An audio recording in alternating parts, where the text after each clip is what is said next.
Hello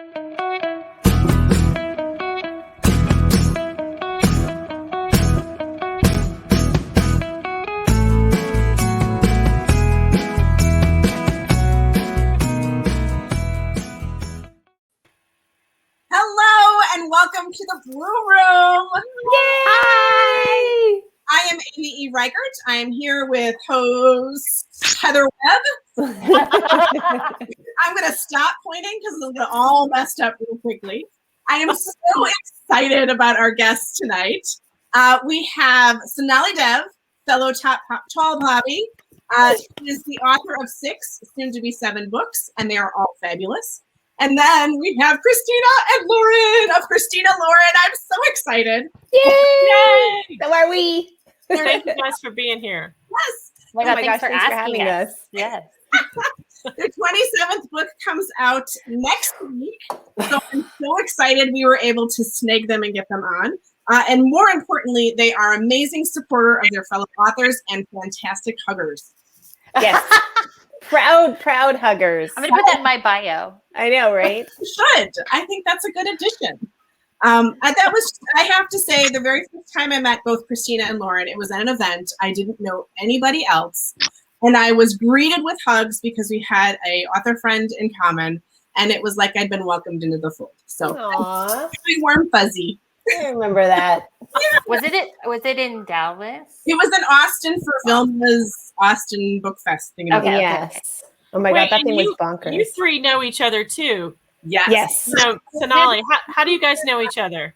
They're the loves of my life. I miss not having seen you for just too long. Well, how do we know each other? I have no idea. I basically I don't know. I think I fangirled the heck out of them and embarrassed them terribly when I first. I think it was probably the other way around. I think that whenever we see you, we just like glob onto you, and we're just you're just like a hug. Mm-hmm. I think that's what it was. I mean, I read their books and I was like, oh, gosh, what is this beautifulness? I read Sweet Filthy Boy and I was like, I want to be able to do that. And all of it, it's just me. It's like going to conferences, is often like, oh, Christina Silo will be there. So Conferences, I miss them. No, I can't wait. I'm so looking forward to it again. Same. Who knew we would say that too? I know. 2019 was, I think, like just. I think we broke the world in 2019 by doing too much. For sure. Probably. Yeah. I know. We all wanted a break, and it's like, be careful what you wish for. Seriously. Took everything. So we have a little Poppy news before we start talking about books. Poppy news. Yay. Goodreads giveaways, you guys. We have Nicole Bart, whose book comes out in November. Everything We Didn't Say. So get on over there and sign up for that. And then 3 Words for Goodbye. My publisher's giving away another 100 copies. So, woohoo! A couple months till liftoff, you guys. Pride, Prejudice, and Other Flavors. Sonali's book is $1.99 on Amazon, correct? Yes. Recipe for Persuasion. Yes. And then the last bit of news is the Bookship app, which is this brand new app where you can sign up. And it's free right now for Blooms. It's a premium for the next 3 months. And basically, they connect you with authors and you can schedule live events. And it's a really cool special thing that they're doing. So I will post the link in the thread afterwards so you guys can check it out. Awesome. So that's the news this week. That was so impressive and official. I know. So organized.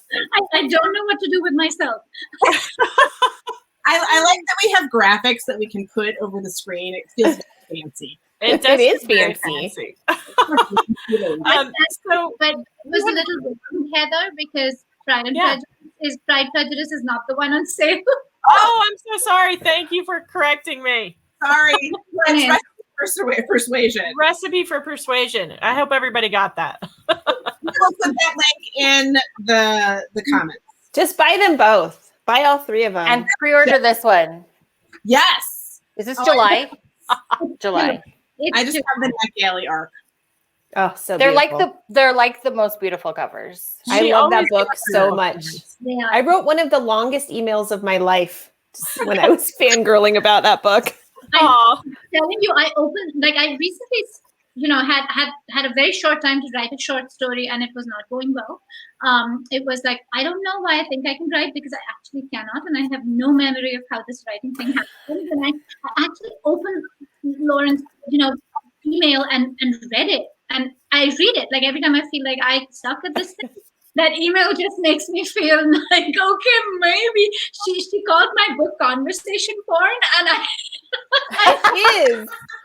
Oh God, it's so like the way they speak to each other like grown-ups, and they communicate. It's like so sexy. I love it so much. And this email, I am telling you, it was unintelligible. Like the fact that she can return to it and get anything out of it is such a miracle to me. It was like I wrote it in a fever dream. We should all have an email like that to go back to. Seriously, like, We can you should.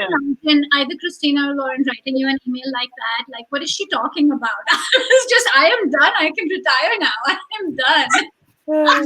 Sonali, we're already No. gushing about you. Why don't you tell us a little anecdote behind the scenes about your new book that's coming out in July? Can I first talk about how much I love the Soulmate Equation? Because that's Hey, gosh. We're going to be really bad at this, just so you guys know. We're going It's all to keep good. turning back to each other's books. no, but honestly, I used to think, so my favorite Christina Lauren books were Sweet Filthy Boy for reasons, and Love in Other Words, and I really loved Holidays, but so it keeps, but I think by a mile, I don't even know what it is. I don't know if it was me and where I was. This book is magic. Like from the first word, it is magic. Like it's just magic. I was just thinking, why do I love this so much? And I think it's the science nerd in me. But there is, I don't know how to explain this. I had an arranged marriage. I met and married my husband in 7 days. I love it. I love this story.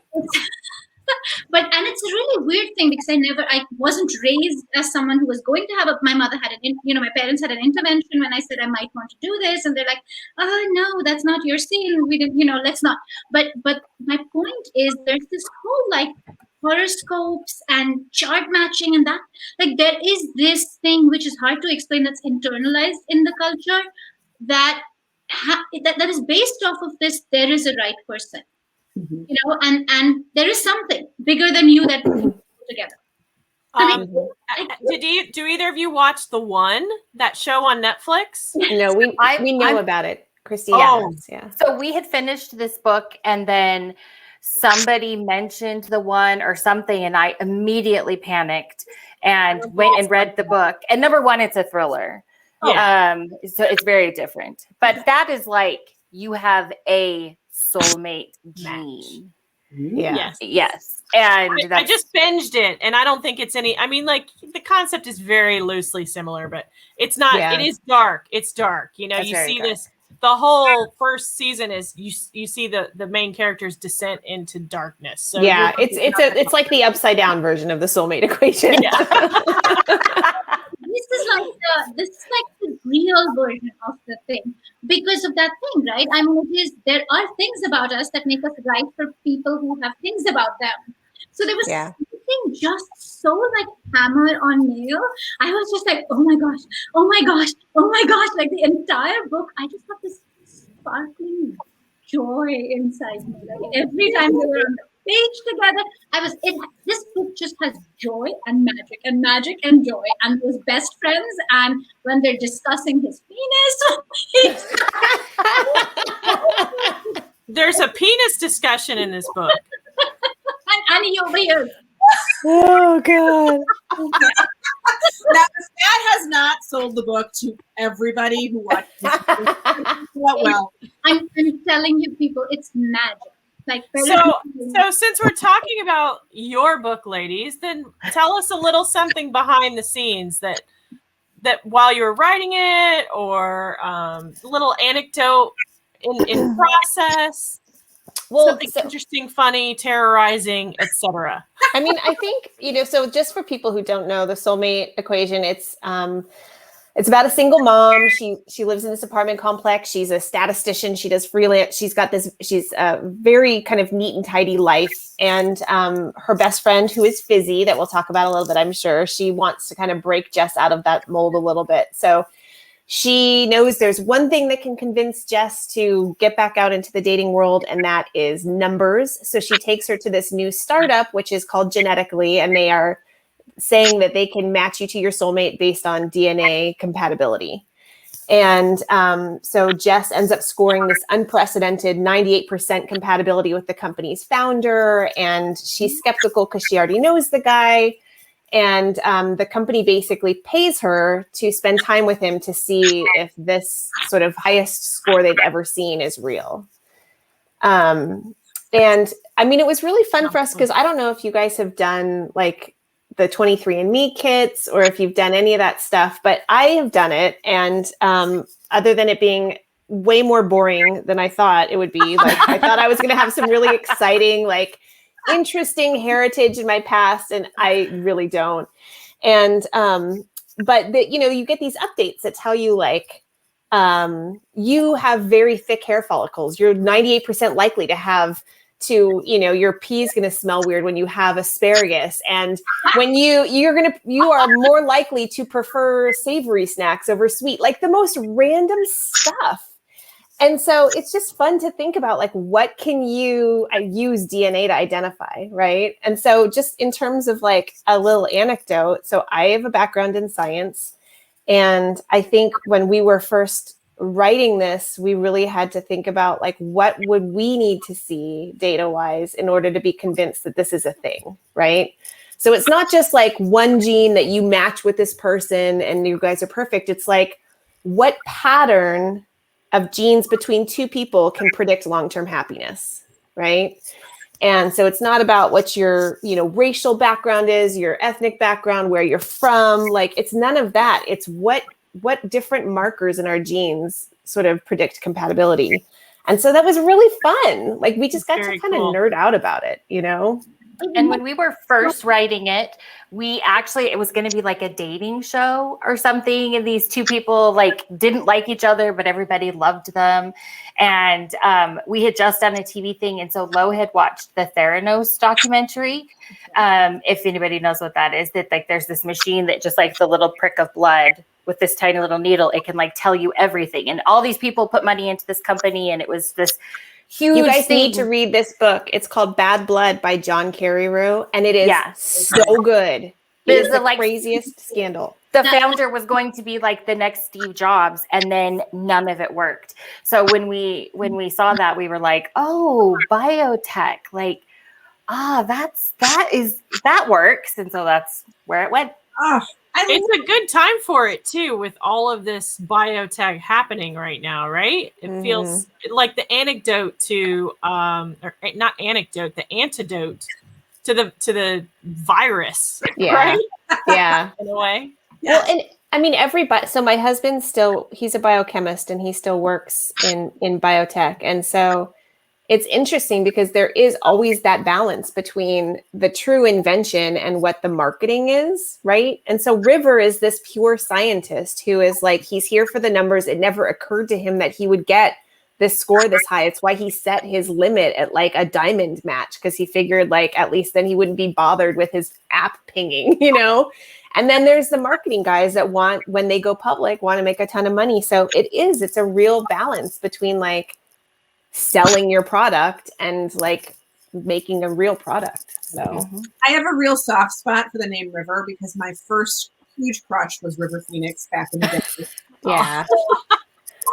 It's a good name. I think all of us in this generation have a little bit of like that tenderness, Totally. You didn't go too far. I mean, Yeah, it's the name, and just how can a man named River not be hot, right? Agreed.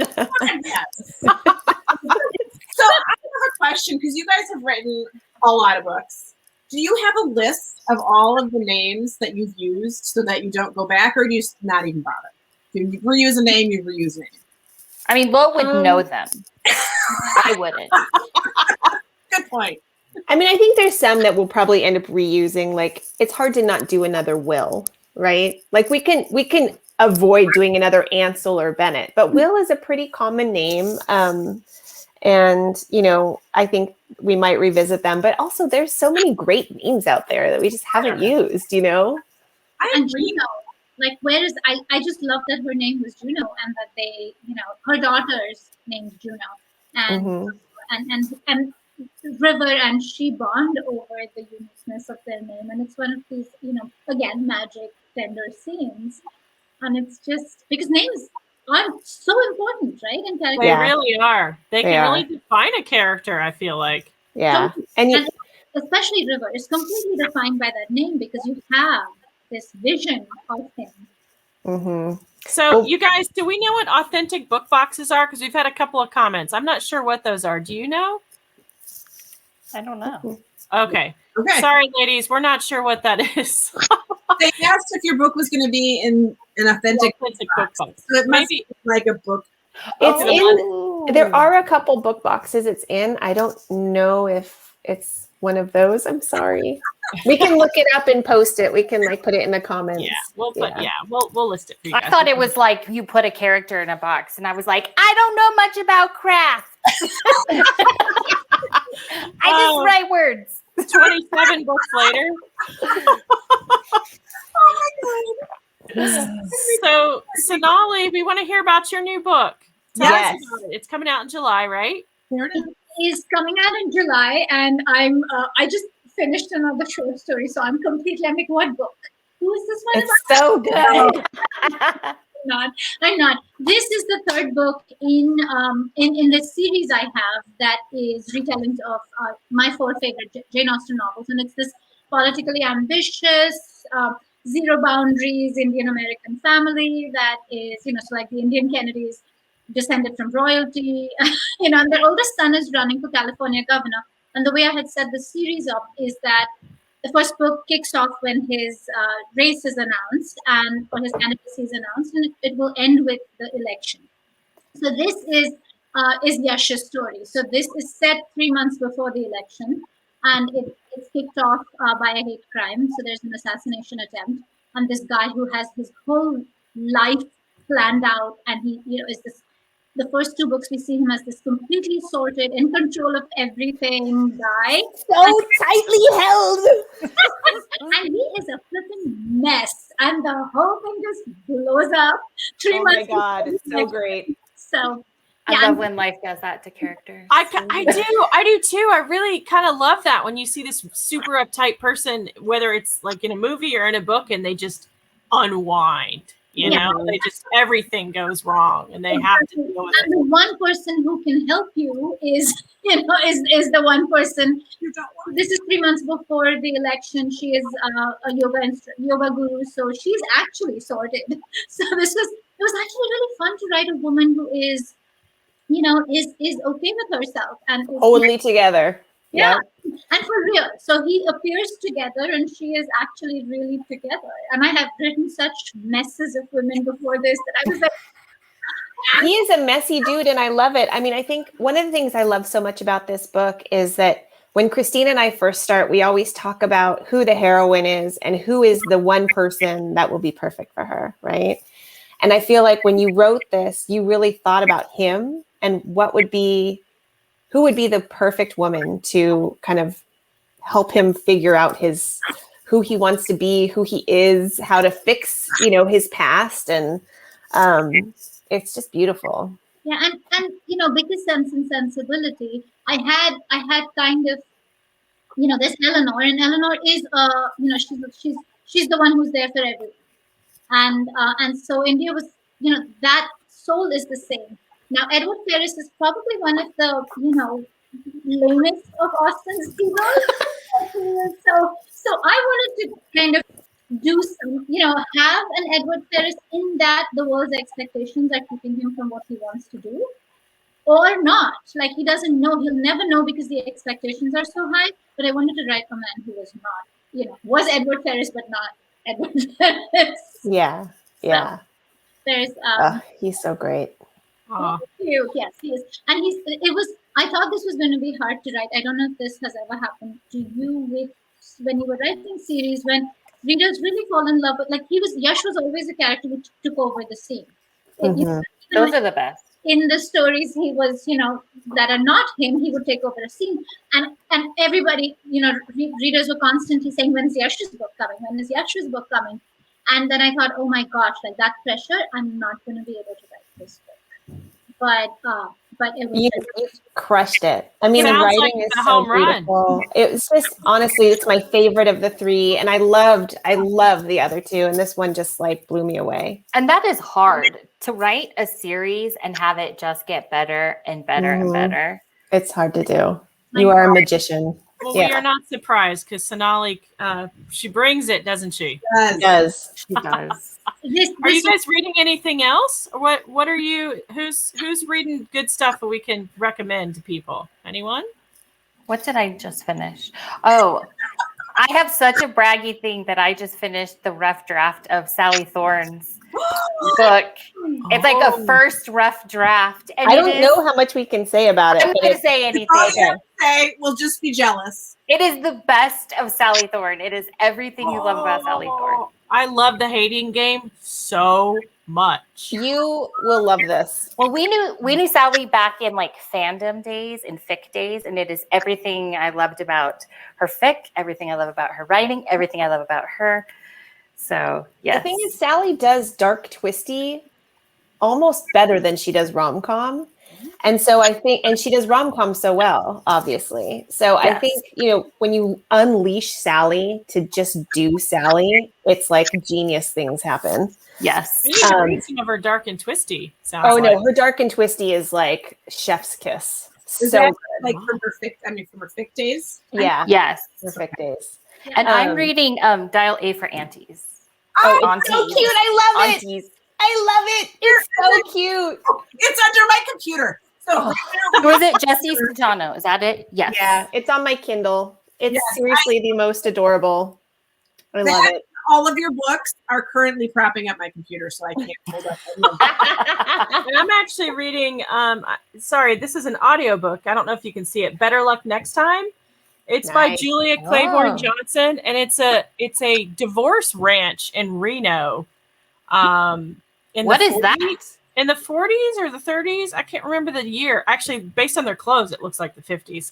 So that's terrible. I don't remember the year. But anyway, it's hilarious. These women, you know, they go to Nevada because there's this 6-week law where you can get divorced quickly if you spend 6 weeks as a resident in the state. And so they all are like, they want to be done with their husband. So naturally you have the character who's been divorced like 5 times. And then you have the one who found out her husband's cheating and she's a mess.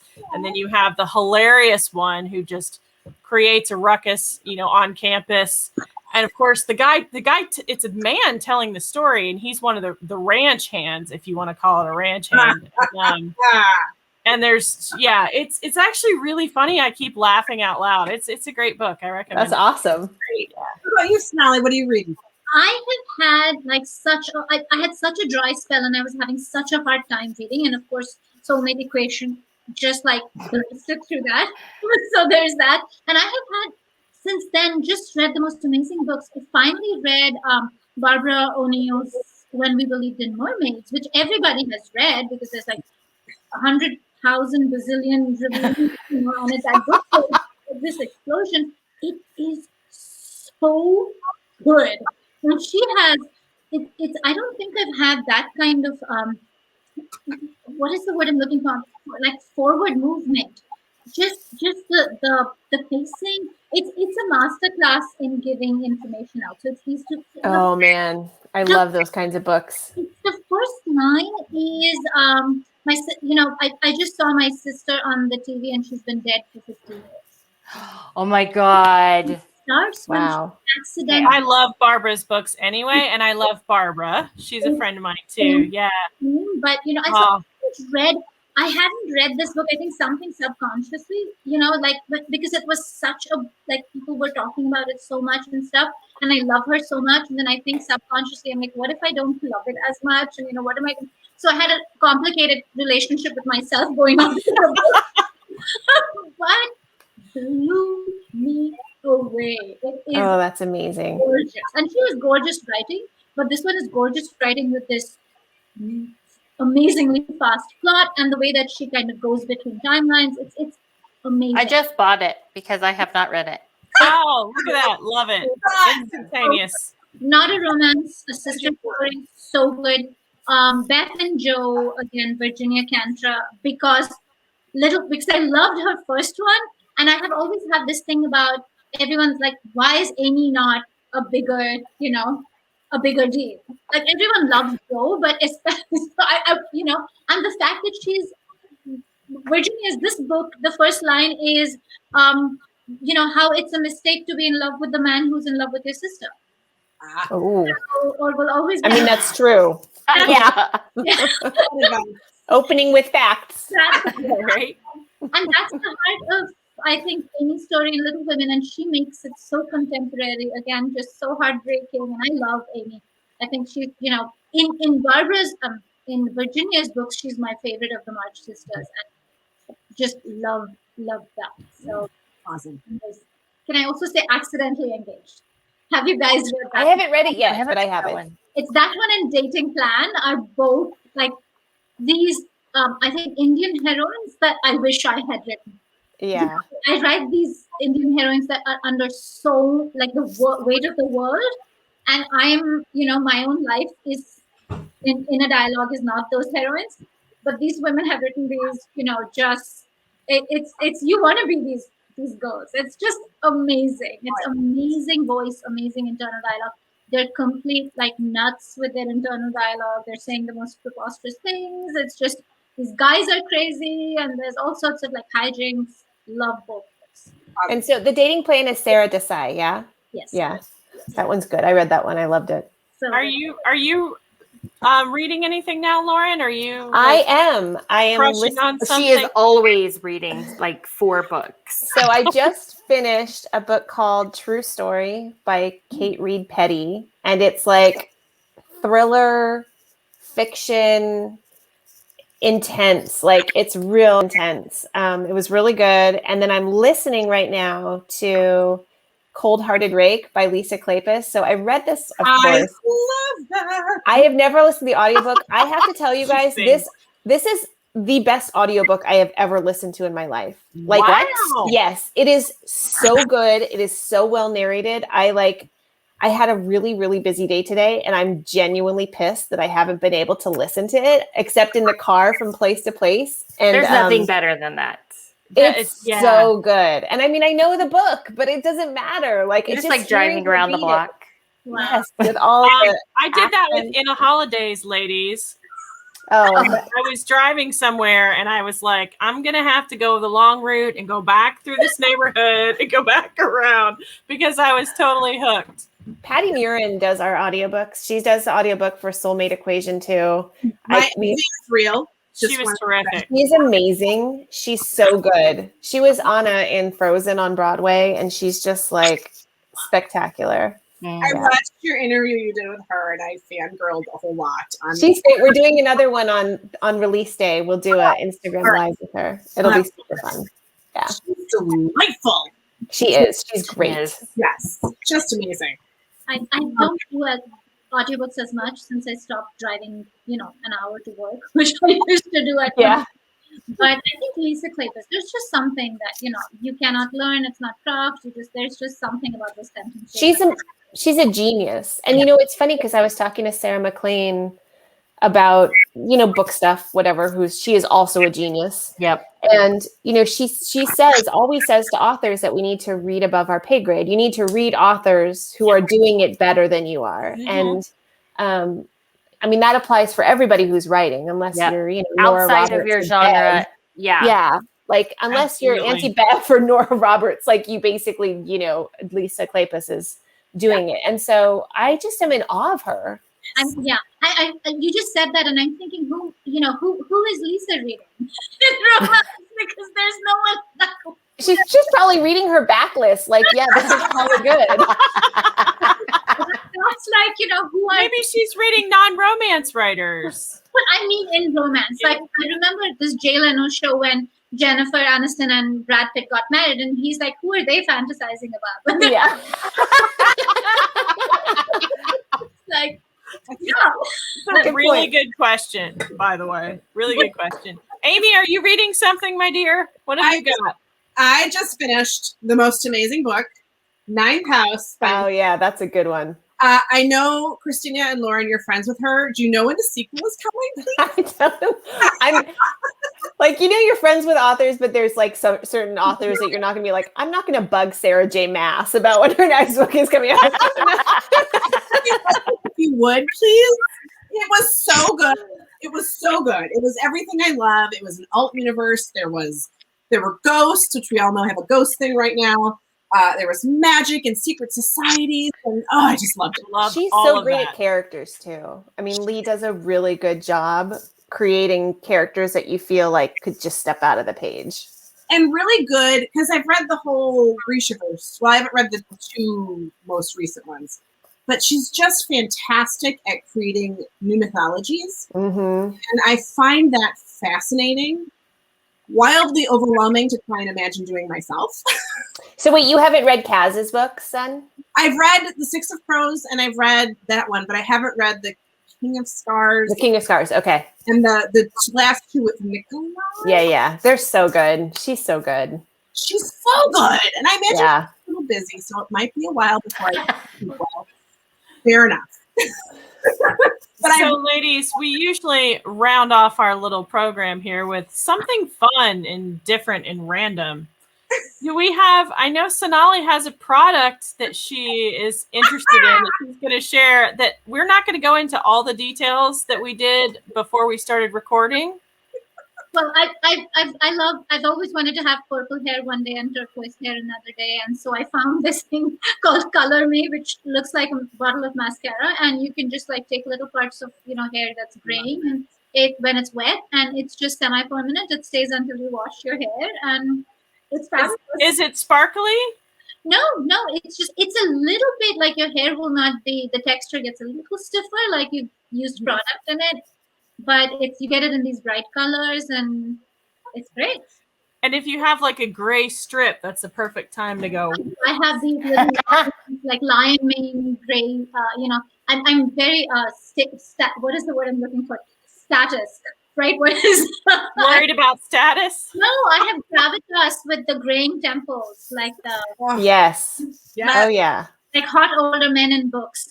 You just want it to come in the right way. And I feel like my gray is not coming in the right way at all. Mine was just like a skunk streak down my That's part. What's happening. Yes, yeah. That's happening to me too. You can see mine growing in right there. That's the way mine is. I would say it's probably gray down to here because we've started going red. So you can tell where like the brown dye stopped. I love the red though, Amy. Thank you. I like it too. It's sassy. And as my stylist likes to point out, you have a job where you can have crazy colored hair. I can. So walk around with a cigarette hanging off your lip with crazy hair and sweatpants, and everybody's like, "There goes that writer." Bourbon a bourbon at 10 in the morning.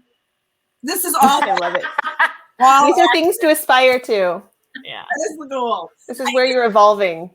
I used to take violin lessons from a nun who was probably 105. Her name was Sister Legis, and she used that blue hair rinse that it's people, like purple shampoo ladies use, and was I'm shamelessly holding up my book cover, but it was like that color blue. It was that blue. It was amazing. I'm like, I want to be like that when I'm that age. Yeah. So someday.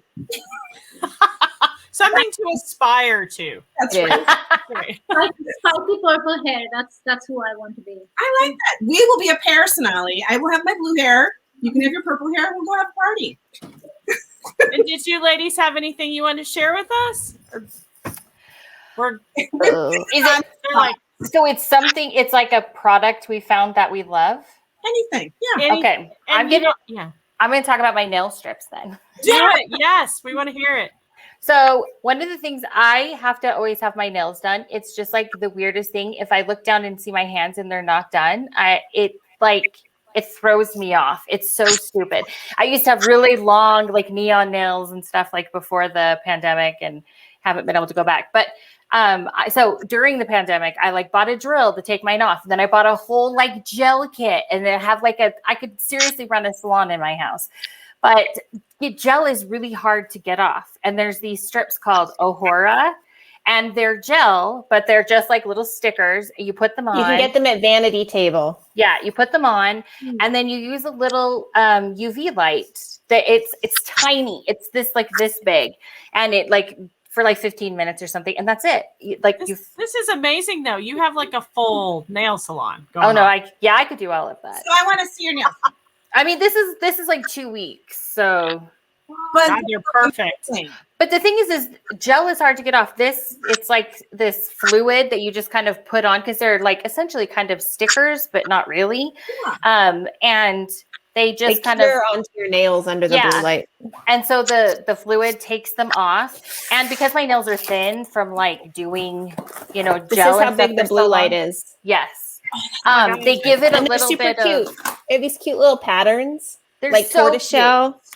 They have jewels. They have all kinds of stuff. That's amazing. So wait, There's you like both have glimmery this. ones. Lauren, Yeah. you have the whole kit too then. I don't have any on right now because I just took some off. But yeah, But they They're give super you, cute. they harden under the light, not too much, but a little bit to give you some like stability because mine are thin. And I just love them. Because when we would travel, this all the is what time, they look like before you put them Look at on. that. So they're just like little strips. So, And- like, how do you trim them to fit your nail? So it's You like just a clip little 'em. sticker. You put it on and then you just cut it and kind of file it and put it under the thing. And I've had nail polish strips before, but they don't last and they don't kind of firm up. Right. But I used to take nail polish with me to hotels, and I have broke bottles in bathrooms, and these are just like something simple that Nails I can are do your at home. thing. This She gets very stressed if her nails are chipped. So I it's nice do. to have something that's like, it's so dumb. We all just have our like We thing. do. Hey, there's nothing wrong with that. I've got my thing. I don't want crappy coffee. If I have to bring my espresso maker on my retreat that I'm leaving on for tomorrow, well, by God, I will. So I don't have to drink the bad coffee that they have. Yep. I take roots of ginger with me on holiday everywhere. See? Try it. Yeah, we have our Hot things. water, I'm gonna put some ginger in it. Yep. All right, ladies, we loved having you. Thank you for This joining was us. so fun. In the room. It's so good to see your faces. Yeah, really nice. Mwah. Hugs. All right, go. Go ahead, honey. You got it. All right. I don't remember the last name of the lovely man we are having next week as our guest. So who are we having? Oh, Christopher Gortner. I'm so excited to have him on. He's so fun and writes amazing books, historical fiction. And he wrote about Sarah Bernhardt, famous actress, cool. French actress, which will be really fun to talk about. So we will see you next week. Yes. See you next week. Yeah. Bye. Bye, everybody.